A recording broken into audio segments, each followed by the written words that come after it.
Pak dosen itu orang sudah terkenal. Itu Profesor P inisialnya. Profesor Ya, P? Iya, Nama Profesor lengkapnya? P. Nama lengkapnya Pak Iman. Karena Bung Roy Suryo bahkan bilang visa Amerika saja bisa dibuat di situ dan lolos.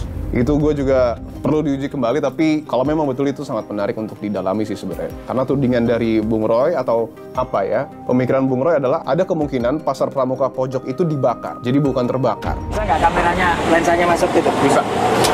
Coba. Ini ya. Ya. Jauh dari sini. Yang jauh dari sini? Jauh, ini penduduk ini. Oh, ini penduduk. Tempat yang tadi, yang pertama tadi, sebenarnya. Oh, di pojok sana. Bukan yang bangunan sisa-sisa ini. Terus tiba-tiba, ini lagi nggak on cam, gue lagi jalan, tiba-tiba ada satu motor yang ngedeketin campers gue, dan kayak mau masukin sesuatu ke saku. Pak dosen. Mana jadi dosen dari mahasiswa, kau bagaimana? Udah dia masih saya ngetik skripsinya 3,8 IP. Pak Paiman itu sudah nggak punya kios lagi di Pasar Pramuka Pojok tuh tahun 2002.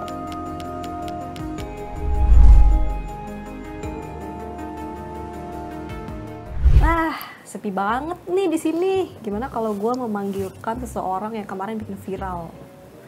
Oke, gimana guys? Setuju nggak? 1, 2, 3.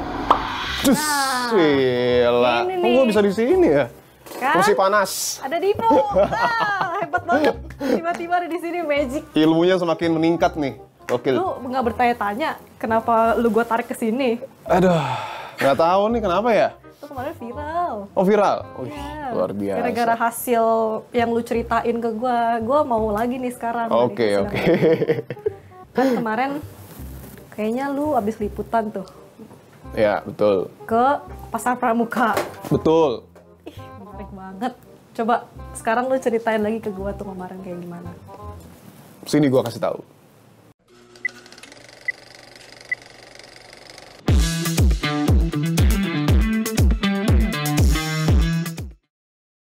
Jadi sebelum gua datang ke Pasar Pramuka, untuk informasi juga nih, kalau penyelidikan yang dilaporin Pak Jokowi ke Polda Metro Jaya untuk beberapa orang, karena diduga menghasut dan juga memfitnah, ini sudah ditingkatkan ke tahap penyidikan. Nah, di sisi lain juga Bareskrim kita tahu ya, kalau menghentikan penyelidikan yang dilaporin lawannya Pak Jokowi, yaitu TPUA lah dan Roy Suryo CS gitu. Makanya lah dilakukan gelar perkara khusus yang diminta secara langsung oleh TPUA. Nah, di situ baru gua datang tuh. Di situ gua masuk, gua ikut di Mabes Polri, Bareskrim, gue lihat mereka mencoba melawan apa yang disampaikan oleh Dirtipidum, kalau tidak ada unsur pidana, bahwa ijazah Pak Jokowi identik, atau mungkin bahasa sederhananya asli. Nah, mereka masih belum terima, makanya mereka meminta gelar perkara khusus, TPUA datang, Roy Suryo datang, Rismon Sianipar datang. Nggak cuma mereka, tapi ternyata banyak supporternya, dan di situ gue juga ketemu sama orang yang pertama kali nyebut ijazah Pak Jokowi itu dibuat di Pasar Pramuka.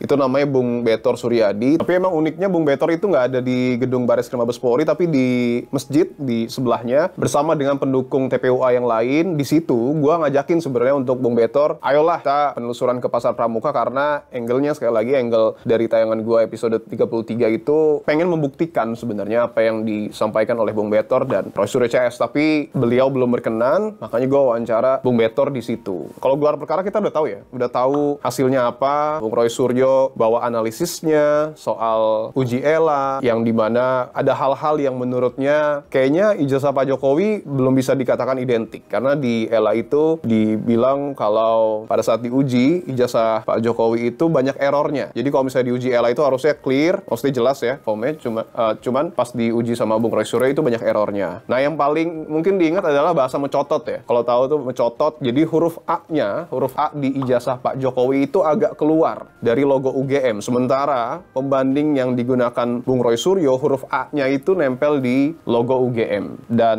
ada beberapa hal lain lah yang sudah sebelumnya juga sebenarnya sudah disampaikan, tapi dikemukakan lagi di gelar perkara khusus, termasuk soal gelar dari pihak Universitas Gadjah Mada pada saat Pak Jokowi disebutkan kuliah di situ, yang tertuang di dalam skripsi. Gue coba konfirmasi hal itu ke Direktur Tindak Pidana Umum Bareskrim Mabes Polri, tapi memang tidak direspon. Nggak tahu kenapa, apakah nanti akan ada pengumuman resmi atau seperti apa, itu kita harus tunggu sih. Tapi ya, polemik ini emang kayaknya masih panjang kali ya. Nah, balik lagi soal Bung Betor tadi, kalau ditayangin itu kan cuma semenit ya, cuma semenit gua tampilin, tapi sebenarnya lumayan panjang. Kenapa cuma semenit? Karena sekali lagi Bung Betor tidak ada di Pasar Pramuka, jadi gua masukkan sebagai bahan untuk memvalidasi aja. Kalau yang pertama kali menyebutkan itu adalah Bung Betor Suryadi. Nah, di situ dia mengakui dia adalah politisi PDI Perjuangan, politisi senior PDI Perjuangan. Pertama kali dia dapat informasi itu ketika pihak dari penuding ini mendatangi UGM, lalu mungkin tidak mendapatkan apa yang diharapkan. Dia menyebar pencarian informasi itu ke grup-grup kader, katanya grup-grup kader, sehingga dia dapat informasi kalau ya ijazah Pak Jokowi dibuat di Pasar Pramuka dan lain sebagainya. Ada juga nama-nama yang disebut, tapi tidak gue masukkan sekali lagi karena tentu untuk menghargai privasi dari nama-nama yang disebut. Tapi pada garis besarnya Bung Betor ini yakin banget, bahkan di tayangan itu dengan jelas dia mengatakan bahwa sudah pasti dibuat di Pasar Pramuka. Dan itulah makanya gue datang secara langsung ke Pasar Pramuka.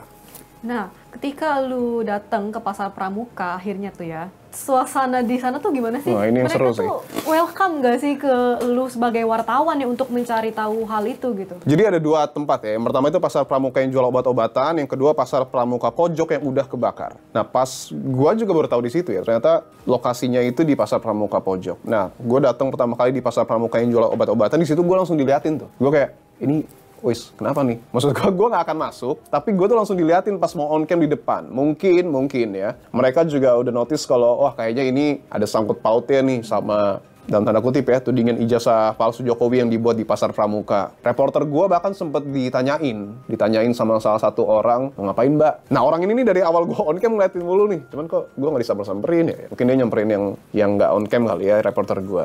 Ya di situ dijelasin, ya kalau kita memang mau liputan itu. Mungkin karena mau liputan itu dan tidak lokasi di situ ya, jadi mereka ya lumayan, ya sudahlah gitu. Akhirnya gue on cam di situ. Nah, Bung Roy Suryo ngabarin gue kalau dia tuh udah nyampe. Di situ gue baru tahu ternyata yang dimaksud penuding adalah di Pasar Pramuka Pojok yang lokasinya tuh gampangnya di perempatan Matraman lah. Jadi bukan di Pasar Pramuka yang jual obat-obatan, bukan juga di Pasar Pramuka yang jualan burung, tapi di Pasar Pramuka Pojok yang akhir tahun lalu itu kebakar. Gua datangin ke situ, masih ada beberapa tempat jasa fotokopi lah ya mungkin, atau mungkin pengetikan, tapi itu sifatnya milik pribadi dan terpisah sama Pasar Pramuka Pojok yang kalau tidak salah saat itu dikelola oleh Pasar Jaya. Pertama sih gue mau mengapresiasi dulu ya bahwa Bung Roy Suryo ini berani untuk datang gitu. Termasuk juga Wakil Ketua Umum Jokowi Mania yang datang. Karena awal mula gue pengen banget ngajak pihak yang kemudian berseteru ini datang langsung ke Pasar Pramuka, ya balik lagi untuk membuktikan siapa sih yang betul, siapa yang benar dalam menyampaikan pandangannya gitu. Gue pengen menguji semua pernyataan mereka. Dan di situ ya yang datang Bung Roy Suryo, Bung Andi Azwan, Wakil Ketua Umum Jokowi Mania, dan dua orang yang kemudian diajak juga sama Bung Andi Azwan. Nah yang gue bikin kaget sebenarnya, sejujurnya gue agak takut sih bawa Roy Suryo ke sana tuh karena jujur ya takut digebukin lagi, takutnya ya soalnya ya, takutnya karena gimana ya, maksudnya mereka nih berani banget. Bung Roy Suryo ini berani banget orangnya ya, mengatakan bahwa di Pasar Pramuka berdasarkan pernyataan dari Bung Betor. Tapi yang menarik justru malah welcome banget orang-orang di sana. Oh welcome. Welcome banget. Itu gue agak kaget juga tuh. Dia menyapa Pak Haji yang waktu itu juga sempat gue wawancarain. Terus juga gue masih inget banget lagi. Jadi di sela-sela ngobrol itu belum on cam ya. Di sela-sela ngobrol tuh ada, gue nggak tahu ya, mungkin warga yang bilang, Bang Roy, rakyat bersama Bang Roy. Itu gue kaget juga tuh, kayak wah ternyata apa yang gue takutkan tuh sangat berlawanan dengan teman di lapangan. Belum lagi soal waktu gue jalan. Jadi kan background gue waktu pertama kali wawancara Bang Roy itu di ini ya, tempat fotokopian yang dimilikin pribadi. Terus gue jalan ke tempat Pasar Pramuka Pojok yang udah nggak ada sekarang karena terbakar atau dibakar. Nah di situ banyak yang nyapa juga, banyak yang nyapa Bung Roy. Sebenarnya di tayangan tuh gue sempat bilang, terkenal juga Bang Roy ya. Dia ketawa doang ya. Karena mungkin ya publik tahu ya sosok Bung Roy Suryo yang belakangan juga emang kenceng banget diberitakan karena tudingan ijazah palsu ini. Gue jalan ke sana dengan sebelumnya gue juga menanyakan ini lokasinya di mana. Bung Roy nuding ini berani nggak nunjukin lokasinya. Akhirnya gue dibawa ke sana, nggak terlalu jauh dari tempat pertama kali gue wawancara, ya beberapa meter lah.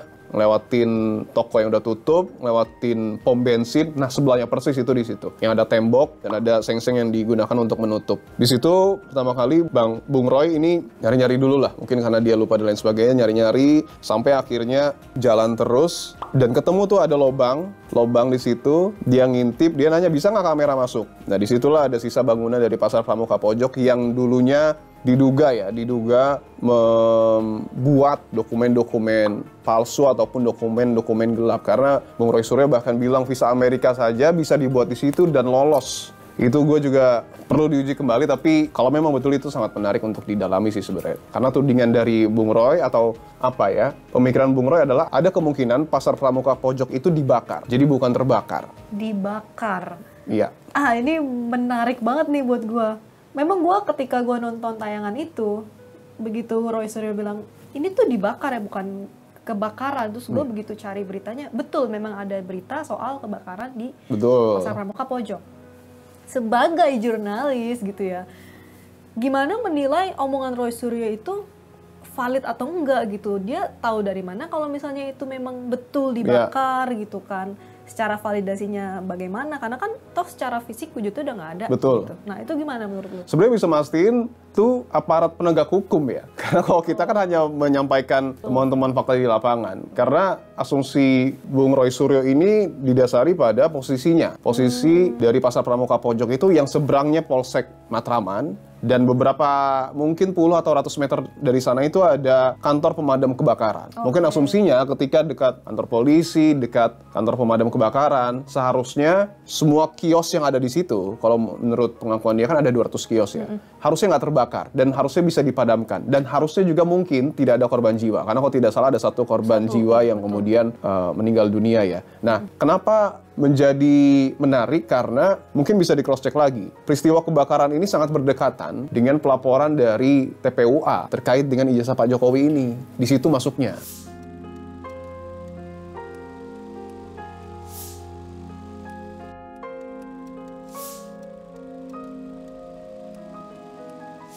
Nah, di sana ada beberapa tayangan lagi-lagi nih. Sayang ya nggak ditayangin, ada temuan-temuan menarik. Ada beberapa hal yang gue temukan juga. Jadi pada saat ngobrol di depan ini ya, sengnya, tuh gue mau balik lagi ke kios yang awal gue berdiri. Nah, tapi sebelum situ gue ketemu pemulung. Bung Roy itu nyapa lah, memberhentikan lah. Pak, ini dulu kebakaran apa dibakar? Gua agak lupa jawabannya, cuman ya dia kalau nggak salah bilang, ya aneh juga sih emang kebakarannya. Dan terus di situ gue masuk, ini sebenarnya dulu apa sih Pak? Toko-toko apa? Menariknya dia bilang, itu toko yang buat ijazah Jokowi. Gue disitu kayak, aduh, ini bisa tayang nggak nih ya?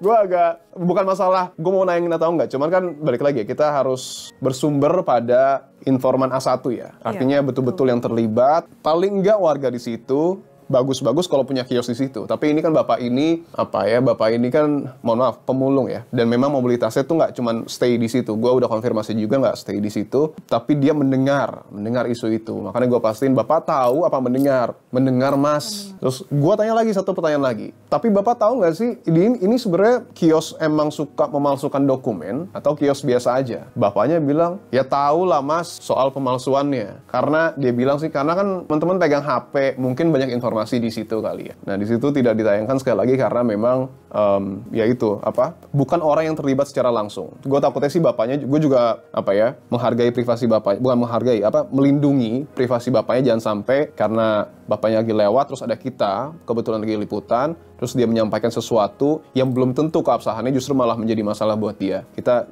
jaga di hal itunya. Tapi ada satu lagi nih. Ini menurut gue ya, ini porsi paling menarik sih sebenarnya. Jadi pada saat ketemu setelah pemulung, gue tuh mau balik ya, tadi kan gue cerita. Gue mau balik ke kios yang pertama, terus tiba-tiba, ini lagi nggak on cam, gue lagi jalan, tiba-tiba ada satu motor yang ngedeketin campers gue, dan kayak mau masukin sesuatu ke saku gitu. Apaan tuh? Gue gak tahu tuh awalnya, kayak ngerti gak sih kalau orang agak canggung gitu ya, gue mau ngeliatin takutnya dipukulin atau enggak gue ngeliatin takutnya dia juga jadi responsif. Akhirnya ya udahlah gue diemin dulu, tapi gue ngeliat pas masuknya dan gue inget udah pegang dulu aja, dia ngomong kayak gitu. Akhirnya ada kertas dimasukin ke kantong Pampers gue. Baru setelah selesai liputan, gue minta itu apaan? Lu tadi kenapa? Nah ini kertasnya masih ada di gue. Iya. Sejujurnya gue takut ini ancaman lagi. Tapi ternyata gue bacain aja ya. Di sini mungkin nanti bisa di blur ya. Ini gue liatin dulu nih. Ini suratnya masih nomor teleponnya gue tutup ya. Nah ini tulisannya tulisan dia. Gue baru tahu pada saat itu. Awalnya gue takut ya. Maksudnya takutnya kayak tulisan jangan main-main mas. Gue takut ya.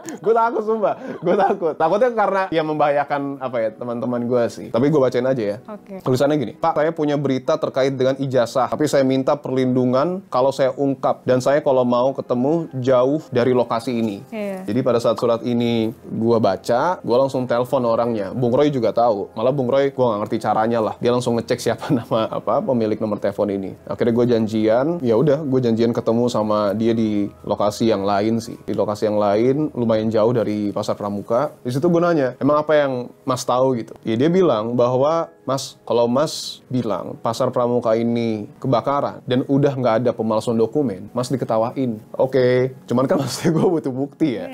Gue butuh bukti, apa sih sebenarnya bukti lo ngomong gitu? Jadi tuh emang dia nggak punya bukti otentik, tapi dia punya kesaksian kalau keponakannya itu mau lulus, kalau tidak salah dari SMA ya, mau masuk universitas, dan kalau nggak salah juga dia pengen ngambil paket C, cuman sama pengelola yayasan dibilang, udah nggak usah ngambil paket C, bikin aja ijazahnya. Wow. Ini ya, ada. Gue sih harus membuktikan ya, maksudnya gue nggak bisa langsung percaya gitu aja gitu. Tapi ya itu, dan dia bilang kalau, gue nanya, kenapa Mas ngasih surat ini? Urgensinya apa untuk Mas? Kerugiannya apa sih buat Mas? Karena gue nggak mau ya, maksudnya peliputan gue disusupi dan lain sebagainya. Dia bilang, saya udah capek Mas, denger soal polemik ini dan lain sebagainya lah. Maksudnya dia mau membantu untuk mengungkap itu. Nah di situ gue kan nggak bisa satu pihak ya, gue harus nunjukin dulu surat ini ke redaksi, ngobrol dan lain sebagainya. Cuman di situ gue bilang pas ketemu sama Masnya, Mas saya akan obrolkan dulu dengan redaksi untuk diambil atau enggak. Dan ternyata diterima. Maksudnya redaksi ya udah oke, itu karena temuan ya udah wawancara aja. Dan menurut gue cukup menarik sih. Bukan cukup menarik lagi, malah menarik banget karena itu kan temuan yang mungkin nggak semua peliputan bisa terjadi ya. Betul-betul spontan gitu. Nah ya udah. Tapi sayangnya kenapa nggak jadi? Jadi besoknya tuh setelah wawancara Bung Roy itu gue janjian. Sayang banget. Sebenarnya sayang banget. Ini sayang banget sih. Jadi sorenya setelah gue liputan dengan Wakil Ketua Umum Jokowi Mania, gue mau ketemu sama orang ini. Orangnya udah di TKP tempat janjian, nggak di Pasar Pramuka tapi deket Pasar Pramuka. Pas gue mau berangkat, ada satu pertanyaan yang bikin gue, udahlah nggak usah lah. Dia bilang, karena reporter gue yang ngehubungin ya, Mbak ada fee-nya nggak? Di situ gue langsung, aduh nggak jadi deh. Maksud gue terlepas dari mekanisme mekanisme untuk kemudian memfasilitasi narasumber. Isu sensitif kayak gini tuh nggak bisa lagi, menurut gue ya, nggak bisa banget bersentuhan dengan uang. Betul. Karena balik lagi, ini tuh isu yang mungkin pembuktiannya cukup sulit ketika ketika informasi dikaitkan dengan uang, justru gue malah takut pembuktiannya gimana, bener atau dan lain sebagainya, apakah dia, gue nggak tahu disuruh atau enggak. Akhirnya gue putuskan nggak jadi sih, sayang banget sih, sayang banget. Nah balik lagi, itu kan flashback dikit ya, maju mundur nih ceritanya nih. Habis itu gue lanjut wawancara sama Bung Roy Suryo, titik ataupun tempat masih adanya percetakan atau fotokopian milik pribadi. Jadi beda tuh. Kalau Pasar Pramuka Pojok itu kan bukan milik, dikelola sama Pasar Jaya. Kalau ini tuh milik pribadi. Jadi yang ada di situ, yang masih ada di area Pasar Pramuka Pojok itu milik pribadi. Nah kenapa Bung Roy ngajak situ? Karena di situ ada tulisan tidak menerima jasa edit ijazah. Itu tuh yang gue highlight. Tidak menerima jasa edit ijazah, KCK, KK, dan dokumen-dokumen lainnya lah. Nah di situ menurut Bung Roy, ketika tidak ada praktik dari pemalsuan dokumen, tulisan itu seharusnya nggak perlu ada. Artinya, kalau ada tulisan itu, kemungkinan besar ada praktik pemalsuan dokumen. Makanya, di situ gue nanya ke bapaknya, Pak, ini ditempel dari kapan? Oh, sudah lama. Tapi bapaknya bilang, saya emang nggak suka yang spor jantung. Nah, kayaknya spor jantungnya kayaknya karena kasus ijazah Pak Jokowi ini. Terus, akhirnya gue nanya lagi, tapi betul Pak, ada praktik pemalsuan dokumen di sini? Dia bilang ada lagi. Dia bilang ada? Dia bilang ada. Kalau mungkin pas di tayangan tuh nggak terlalu jelas ya, karena emang nggak gue tempelin clip on-nya. Karena dia mau memberikan keterangan, tapi nggak dengan narasumber resmi gitu. Dalam arti, makanya dia di-blur kan, untuk menjaga rahasianya. Dia bilang ada, tapi saya nggak bisa cerita lebih jauh. Dia bilang kayak gitu. Gue ngerti sih, kenapa? Karena ya dia kan pemilik dari usaha itu ya. Mungkin dia menjaga usahanya, dia nggak mau, asumsi-asumsi ini justru malah dikiranya dia yang memalsukan dokumen dan lain sebagainya. Tapi gue menghargai kejujuran Pak Haji ya, panggilannya Pak Haji, gue nggak sebut namanya, tapi panggilannya Pak Haji, yang mau ngasih kesaksian seperti itu. Dia juga mengakui bahwa ya ada omongan-omongan lah kalau emang Pasar Pramuka Pojok itu bukan kebakaran, tapi dibakar. Tapi dengan alasan yang sedikit bergeser, karena ternyata menurut pengakuannya Pasar Pramuka Pojok itu ada dalam tanda kutip ya sengketa lah di situ antara beberapa pihak, mungkin diperebutkan dan lain sebagainya. Gue nggak terlalu paham dan gue juga nggak terlalu dalami, tapi intinya itu. Oke, tunggu dulu soal yang si pemilik toko yang Pak Haji itu tuh lu kenalnya akhirnya bisa bertemu dan wawancara dengan Pak Haji itu dari Roy Suryo? Kebetulan pas pertama kali ketemu Bung Roy Suryo, dia parkir persis di depannya. Parkir persis di depannya, mungkin udah pernah ke situ juga. Jadi langsung nyapa Pak Haji. Pak Hajinya juga baik sih, maksudnya welcome gitu. Nyapa kayak orang udah pernah ketemu aja. Tapi ya kalau dibilang settingan ya nggak juga sih, maksudnya emang mengalir gitu aja ya. Dalam arti ya Bung Roy-nya juga sosok yang sudah terkenal, Pak Hajinya juga welcome. Dan memang sebelumnya Bung Roy juga udah sempat mengangkat soal tulisan itu di media lain, tapi ya bukan media mainstream, tapi media yang ada di YouTube. Makanya mungkin sudah pernah ketemu sebelumnya ya. Oh, jadi sebelumnya memang sudah pernah kenal ya dengan Roy Suryo? Kok kenal atau enggak, gue nggak tahu ya. Cuman pernah ketemu lah. Pernah ketemu? Pernah ketemu. Makanya Bung Roy itu langsung manggilnya Pak Haji. Oh, Tapi ya itu, kesaksiannya ada praktik itu. Dan ya mungkin ada juga informasi, kalau kata Bung Roy itu masih ada praktik pemalsuan dokumen di sekitar area itu, tapi dibuatnya nggak di situ. Sedikit keluar dari Jakarta. Dan itu juga informasi yang gue dapat dari beberapa orang. Wilayahnya ya nggak usah disebut lah. Nanti langsung kita samperin aja. Menarik juga sih. Dan selain lu bertemu dengan Roy Suryo di Pasar Pramuka itu, kan lu bertemu dengan 3 orang lain. Oh iya lagi, baru sebutin ingat gue, kan? betul. Nah itu yang lu belum ceritain nih. Oh masih panjang ternyata ya, oke. Betul. Di sini kan pernyataan ketiga bapak-bapak itu kan bertolak belakang tuh sama pernyataannya Roy Suryo kan. Gimana menurut lo sebagai jurnalis yang investigasi ini? Oke.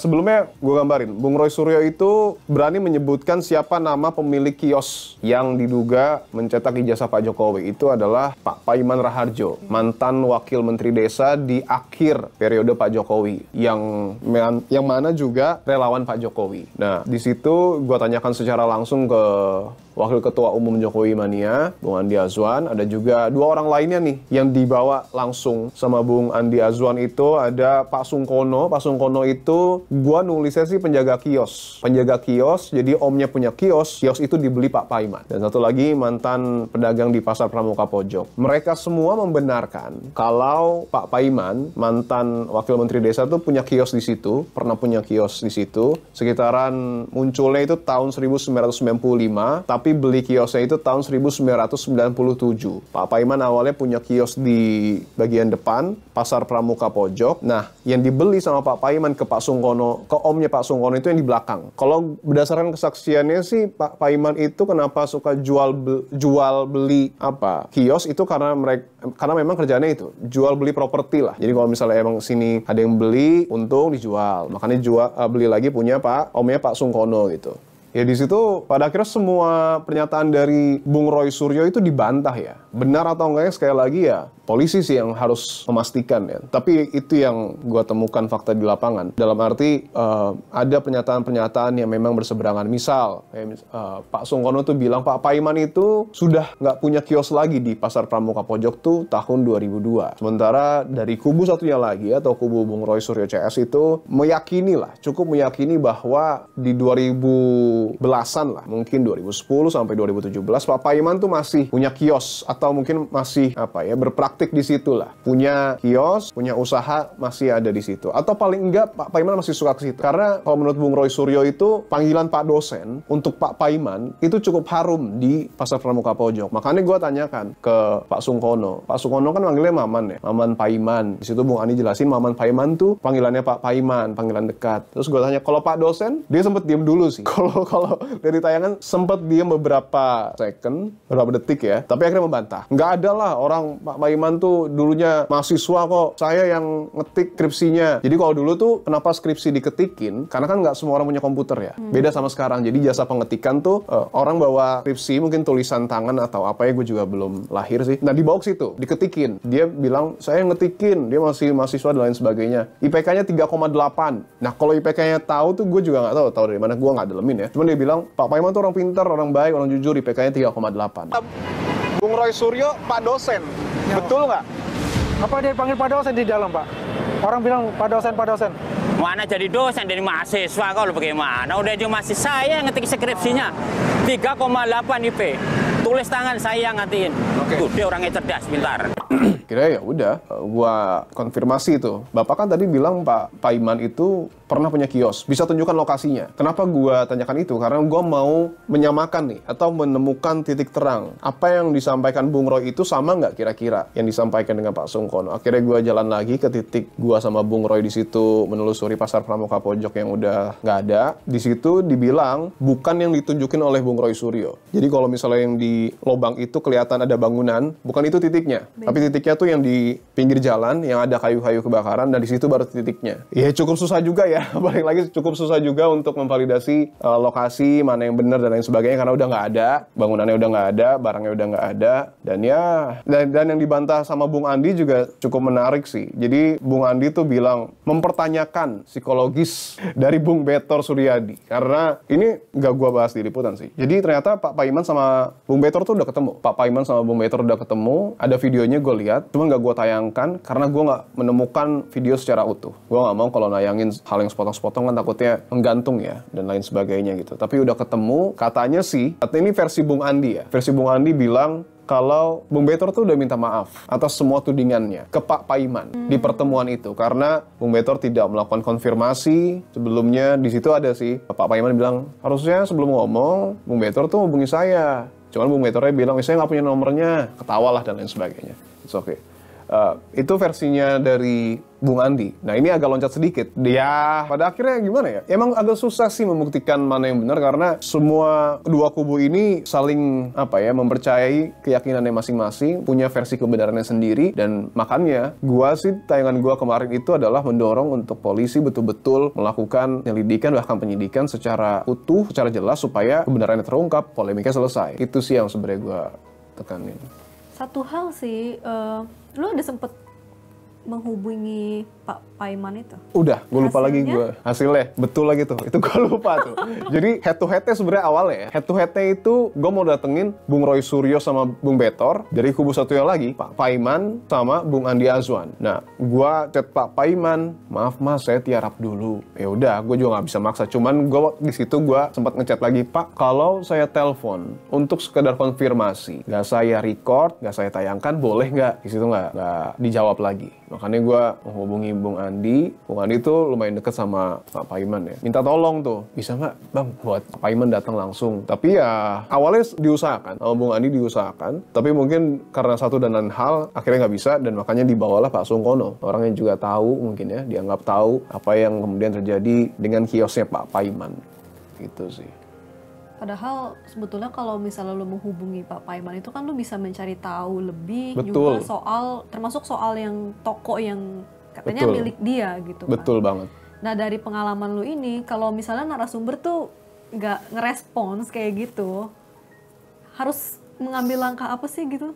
Misalnya lu ke lingkaran terdekat dia atau cek legalitas usaha dia? Awalnya tuh awalnya tuh gue tuh udah agak tahu lagi kalau agak susah nih bawa Pak Paiman karena dia belum pernah muncul di media mainstream. Gue kepikirannya cuma satu ya waktu sama kayak ke Solo. Jadi kalau orang yang nggak ada ya gue datengin aja rumahnya. Okay. Dan gue tahu areanya sih udah dikasih tahu kan di daerah mana. Cuman akhirnya gue memutuskan ya sudahlah karena ini kan yang kita butuhkan adalah kesaksian dan ternyata Bung Andi juga bisa membawa Pak Sungkono dan mantan pedagang pasar Pramuka. Ya udah akhirnya plannya ya kita berupaya untuk menghadirkan narasumber yang memang paling tidak kalau bukan pihak pertama tapi orang yang mengetahui ya mungkin pihak kedua tetapi intinya yang terlibat jadi bukan orang yang memang di luar kasus atau di luar polemik ini terjadi supaya juga keterangan yang diberikan tuh valid ya bisa dipertanggungjawabkan itu sih. Menarik banget sih kasus ini. Kalau gue tonton dari tayangan lu, aduh, semua kayak drama ya kayak film Batman gak sih pas? Kayak drama. Dan lu tuh ketemu sama banyak narasumber yang narasinya tuh bertolak belakang kayak Rosuryo sama Bung Andi gitu kan. Sebagai jurnalis di titik mana lu ngerasa kayak, gue kayak harus lebih kritis nih terhadap klaim salah satu pihak gitu misalnya? Ini sebenarnya sama sih sama yang disampaikan Pak Ugro. Kan gue wawancara Pak Ugro juga ya. Jadi emang seharusnya kalau mau mengungkap polemik ini adalah mencari tahu dari instansi yang menggunakan ijazahnya. Kalau inget tuh, ini gue wawancara Pak Ugro ya. Wawancara Pak Ugro, mantan Wakapolri atau Wakapolri periode 2013-2014. Dia bilang, intinya kalau kita terus-menerus misalnya meriksa Pak Jokowi, meriksa Bung Roy, ini nggak akan ada habisnya. Karena dua pihak ini punya pendukungnya masing-masing. Itu masuk akal banget sih. Pak Jokowi punya relawan, punya basis pendukung, ya Bung Roy Suryo juga punya basis pendukungnya sendiri. Ini nggak akan selesai. Ya kalau mau ya periksa KPU Solo, periksa KPU RI. Dan kalau balik lagi ke pertanyaan Michelle ya, emang agak sulit sih, agak sulit. Mau mengkritisi seperti apapun, mereka punya versi jawabannya sendiri sih. Dan itu kita harus hargai, kita harus terima. Dan balik lagi yang patut membuktikan adalah aparat penegak hukum sih kalau menurut gue. Betul, dan kan kalau gue melihat dari apa yang lo sampaikan tadi, termasuk soal yang katanya dibakar, itu kayaknya bisa jadi salah satu bahan baru nggak sih untuk polisi, misalnya menelusuri, menginvestigasi hal ini gitu. Nah, semisalnya hasil investigasi lo ini ternyata nggak berujung pada kebenaran yang absolut, misalnya ijazah itu asli atau palsu, tapi justru malah membuka misalnya tabir-tabir praktik manipulasi informasi gitu kan. Menurut lu nih, investigasi lu ini gagal atau justru lu bahkan sebetulnya berhasil mengungkapkan sesuatu yang lebih besar? Ini ada kaitannya sama desa KKN sih. Ya. Ternyata setelah gue liputan ke desa KKN, polisi itu nonton. Oh, gitu? Ini kesaksian dari Pak Karno ya. Oh gimana tuh?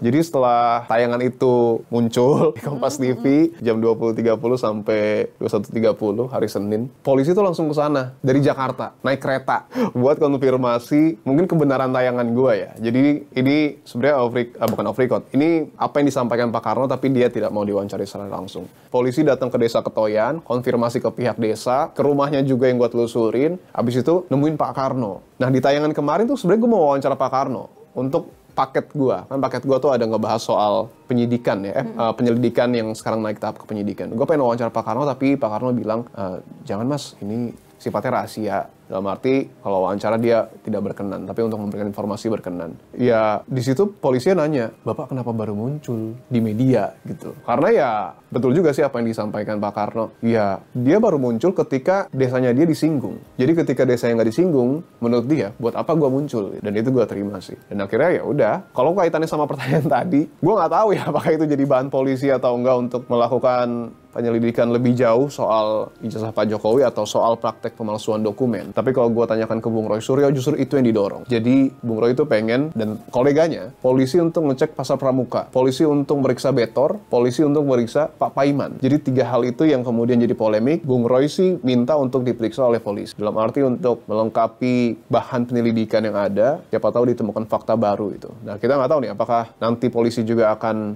melakukan pendalaman soal ini, ya kita tunggu aja sih. Oke. Dipo, lu kayaknya capek banget ya. Berat banget kehidupan ya Allah. Liputan soal ijazahnya Jokowi terus, dan gue lihat-lihat lu kayaknya kan udah beberapa kali nih ya investigasi ini, dan kasusnya tuh nggak kelar-kelar. Gue juga ya cukup capek mengikutinya gitu kan. Tapi menurut lu sendiri sebetulnya kepentingannya apa sih gitu kalau misalnya kita tuh ya membahas soal Jokowi, soal ijazah palsu Jokowi? Kepentingannya sekarang buat menyudahi polemik. Capek kan? Capek. Gue juga capek sejujurnya. Dalam arti, ya mungkin netizen ada benernya juga. Banyak hal-hal yang lebih substansial untuk dibahas. Bukan artinya ini nggak penting. Ini penting, tapi ayolah aparat. Ini sih kalau boleh gue bicara ya. Ayolah aparat untuk betul-betul memberikan kepastian hukum sebaik-baiknya. Karena kalau kata Pak Ugro, belum ada kepastian hukum soal polemik ini. Itulah kenapa polemiknya terus berlanjut. Itu kata Pak Ugro ya. Nah, gue sih berharapnya ketika ada 2 hasil investigasi soal ijazah Pak Jokowi ini yang dituding palsu, bisa jadi bahan mungkin untuk kepolisian atau mungkin untuk publik supaya itu melek apa sih yang sebenarnya terjadi. Tapi jangan justru malah makin rame. Harapannya kan bikin tenang ya, tapi jangan justru makin panas. Saya minta maaf kalau bikin panas, tapi mudah-mudahan enggak ya. Ya, semoga yang menonton ini bisa mencerna dengan baik. Betul. Dan Pak Polisi, aparat mungkin bisa melanjutkan investigasinya dengan ayolah menggunakan ini yang Dipo temukan. Menurut gue masih udah bagus banget. Penyidikannya juga dinaikkan status penyidikan, kan belum ada tersangka, belum ada kepastian hukum juga kan. Nah itu yang kita tunggu bersama-sama Pak Polisi, keren. Dipo akan duduk di sini lagi membahas ijazah Jokowi? Mudah-mudahan ini kalau gue duduk lagi udah beres ya. Udah beres Udah ya? nggak ada polemiknya, Semoga ya. konklusi udah adem-adem, nah mudahan gitu. Dan mudah-mudahan udah bisa lihat ijazah Pak Jokowi yang asli. Gue juga pengen lagi. Penasaran ya? Penasaran sih. Penasaran sih gue juga. Gila udah berapa lama nih dikaitkan dengan ijazah Jokowi ngurusin. Gue Betul. penasaran banget jadinya Iya. bentuk aslinya gimana gitu. Iya. kan. Itu suara roll apa suara hujan ya? Hujan. Oke, sudah hujan. Sudah hujan. Sepertinya kita harus Kita akhiri. mengakhiri perbincangan yang luar biasa. Baik.